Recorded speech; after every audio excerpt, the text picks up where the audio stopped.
प्रॉपर्टीचे register agreement म्हणजे काय व ते कुठे होते हे आपणास माहित आहे का? महानगरपालिकेच्या हद्दीमध्ये हे ॲग्रीमेंट दुय्यम निबंधकांच्या ऑफिसमध्ये होते। त्यासाठी आपल्याला त्या लोकॅलिटी मधील काही चांगल्या वकिलांकडे आपलं काम देणे खूप गरजेचे आहे। आता आपण पाहूया ॲग्रीमेंट फॉर सेल मध्ये कोणत्या कोणत्या गोष्टींचा उल्लेख करणं गरजेचं आहे।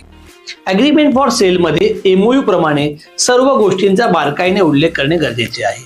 त्यामध्ये आपले नाव, पॅन कार्ड, आधार कार्ड, वय व प्रॉपर्टीचा ॲड्रेस हा प्रॉपर असणं खूप गरजेचं आहे।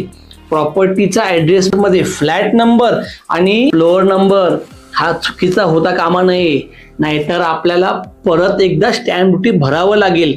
कारण की प्रॉपर्टीच्या ॲड्रेस मध्ये जर फ्लॅट नंबर किंवा फ्लोअर नंबर चुकीचा असेल तर आपली रेक्टिफिकेशन डीड होत नाही। ॲग्रीमेंट फॉर सेल मध्ये आपल्याला ओन कॉन्ट्रीब्युशन पूर्ण आलेले असेल तरच आपण ॲग्रीमेंट साठी जावे। त्याचबरोबर विकत घेणाऱ्याकडे होम लोनचं सँक्शन लेटर असणं खूप गरजेचं आहे। एका नामांकित वकिलाला आपल्या ॲग्रीमेंट फॉर सेलचे काम द्या, ज्याच्याकडून चांगल्या प्रकारे ड्राफ्ट बनवून घ्या। ड्राफ्ट 2-3 वेळा चांगला वाचा आणि मगच ॲग्रीमेंट करा, जेणेकरून आपला व्यवहार हा आनंदाने व सुरळीत होणे खूप गरजेचे आहे।